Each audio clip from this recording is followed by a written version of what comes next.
Amahubo 44. Nkulunkulu, sizwile ngezindlebe zethu. Okhokho besilandisa ngesenzo owasenzayo emihleni yabo, emihleni yasendulo. Nguwe owabaxosha abezizwe ngesandla sakho, kepha bona wabatshala. Wazichitha izizwe, kepha bona wabandisa. Ngokuba abalidlanga izwe ngenkemba yabo, nengalo yabo ayibasindisanga. Kepha kwaba yisandla sakho sobunene, nengalo yakho, nokukhanya kobuso bakho, ngokuba wawubathanda.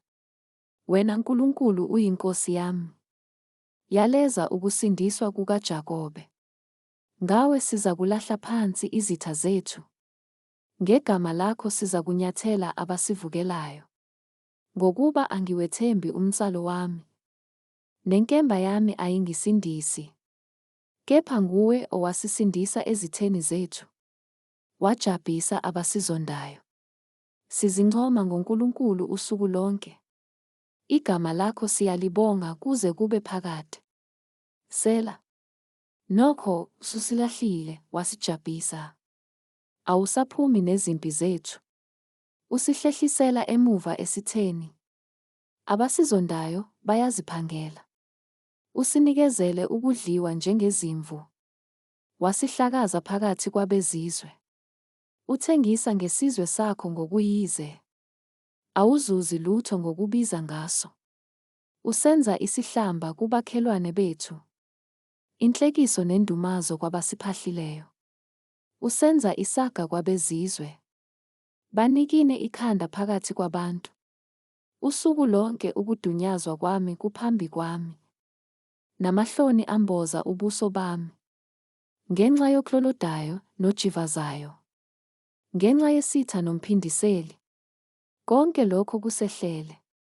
Kodwa asikukhohlwanga wena. Asisaphulanga isivumelwano sakho.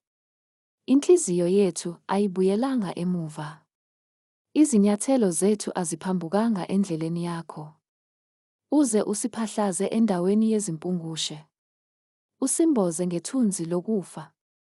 Uma ngabe sikhohliwe igama likaNkulunkulu wethu, sazelulela izandla zethu kuNkulunkulu mumbe. uNkulunkulu ubengayikukuhlola na? Ngokuba yena uyazazi izimfihlakalo zenhliziyo. Yebo, ngenxa yakho sibulawa usuku lonke. Siphathiswa okwezimvu zokuhlatshwa. Vuka, Nkosi. Ulaleleni na? Vuka, ungasilahli njalo njalo. Ubufihlelani ubuso bakho? Ukhohlwe ukuhlupheka nokucindezelwa kwethu na?